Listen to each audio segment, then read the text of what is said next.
동네 중국집 배달원을 꿈꾸며 허구한 날 헬멧을 쓰고 다니는 제정신이 아닌 그녀의 화려한 인생을 지금부터 보여드리겠습니다. 長官を殺そうとしたなんて私もなんてことを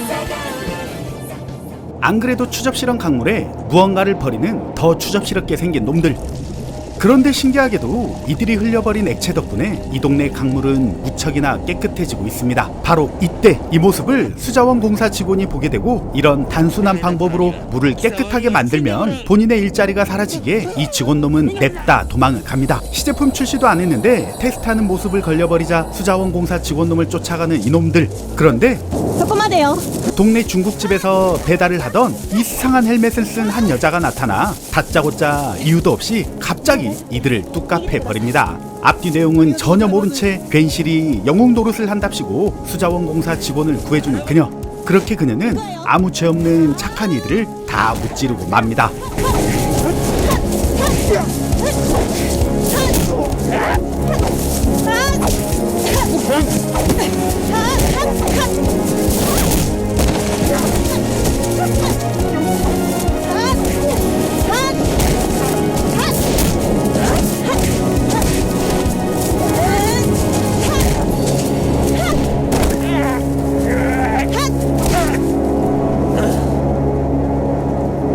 하지만 이때 중국집 배달원인 그녀를 상대하고자 쑥으로 만든 쫄깃한 초록색 면발을 날리는 이상한 놈이 나타납니다.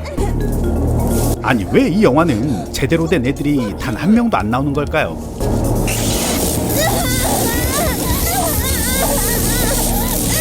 그렇게 그녀는 나무 일에 괜시리 깝친 대가를 톡톡히 치르게 됩니다. 이상한 연기력으로 기절을 한 그녀는 먼 이상한 지하 골방에서 깨어나게 됩니다. 그리고 장난감 쇠사슬에 묶여있는 그녀를 데리고 온 이들의 계획은 그녀에게 배달용 헬멧이 아닌 전혀 새로운 헬멧을 씌운 다음 110볼트의 강력한 전기를 보내서 그녀가 정신 차리게 만드는 게 목적이었죠. 하지만 그녀의 대가리는 무척 튼튼했습니다. 110볼트의 강력한 전기를 받고도 아무렇지 않은 그녀. 그런데 말짱한 이 모습이 걸리게 되고 그녀는 고통스러운 척 개수작을 부립니다.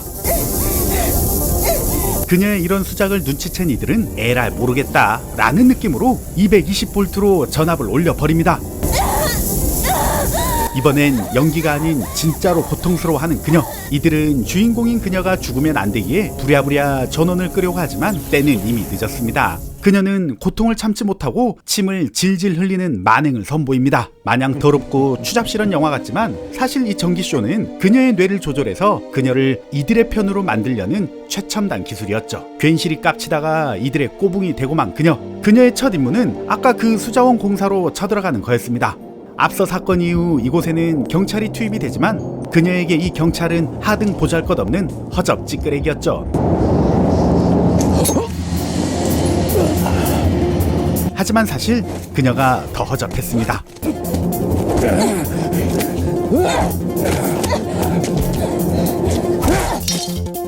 한 대 쳐맞고 이성을 잃은 그녀는 난데없이 까꿍 공격을 시도합니다. 비루하기 짝이 없는 공격에 혼신의 힘으로 반격을 다하는 경찰.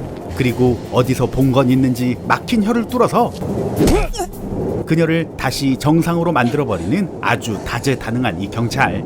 이 정도면 이 경찰 아저씨가 주인공 아닌가요? 정신 차린 그녀는 경찰에게 상해를 입혀서 조만간 구속이 될 것 같다는 걱정에 모든 걸 체념하기 시작합니다. 그런데 이때 제정신으로 돌아온 그녀를 납치하고자 그놈들이 다시 나타납니다. 자기를 이렇게 만들었던 이놈들에게 아주 그냥 혼신의 힘을 다해서 싸우는 그녀.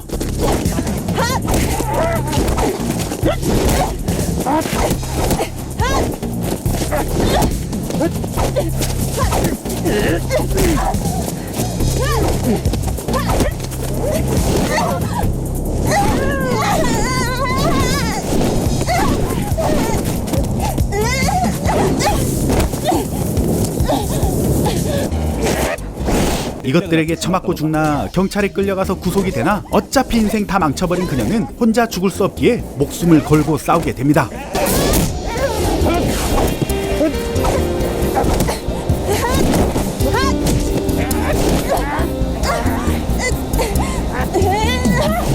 그렇게 이들을 다 물리친 그녀. 하지만 이게 끝이 아니었습니다. 경찰에게 상해를 입힌 그녀를 가만두지 않으려고 경찰 특수부대가 출동하게 되고 저격수는 그녀에게 총을 갈겨버립니다.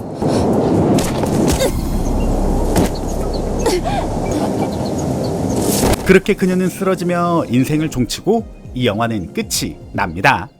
아싸 가오리의 리뷰를 재미있게 잘 보셨나요? 아무 이유 없이 나무 일에 끼어들면 인생을 종친다는 크나큰 교훈을 준 이 작품은 2020년도에 만들어진 패기 마치야마라는 영화입니다. 패기 마치야마? 제목이 조금 특이한데? 라고 생각하시겠지만 1975년 일본 아사히 TV에서 무려 84부작으로 방송된 비밀전대 골 레인저를 패러디한 작품입니다. 비밀전대 골 레인저에 패기 마치야마라는 여성 인물이 등장하는데 그 캐릭터를 그대로 갖다 쓴 거였죠. 원작인 비밀전대 골 레인저의 등장인물인 패기 마치야마는 1945년생으로 그 당시 이런 전대물을 찍었던 배우 중에서 현존하는 생존자 배우 중 최고령자입니다. 그래서 그녀를 존경하는 마음에 오마주 형식으로 이런 작품을 만든 게 아닌가 싶은데 이따오로 만들어 놨네요. 그녀에 대한 존경심이 이 작품을 본 사람에게도 느껴졌을까요? 이 작품을 본 사람들의 평점은 5점 만점에 4.2점으로 아주 높습니다. 한 가지 아쉬운 건 원작에서 패기 마치야마는 무기 개발과 폭발물 처리 전문가이며 특히 변장 기술도 뛰어나 빗질 한 번에 헤어스타일을 바꾸는 등 첩보 업무도 뛰어난 편으로 나오는데 이 작품에서는 그런 모습은 전혀 보이질 않네요. 그리고 헬멧 옆에 붙어있는 하트 모양은 원래 수류탄인데 그것도 안 나와서 아쉽긴 하네요. 여자 주인공은 제가 전에 소개해드렸던 비밀수사관 세일러 유키의 주인공인 이즈미 리온이 맡았습니다. 전에 작품에서 그녀에 대한 설명을 했기에 여기서는 하지 않겠습니다. 하지만 그녀의 다른 작품은 조만간 공개해드리겠습니다. 그럼 저의 리뷰를 보신 모든 분들이 행복하시길 바라며 저는 또 다른 재미난 작품으로 찾아올 테니 구독과 좋아요 부탁드리겠습니다. 아싸 가오리!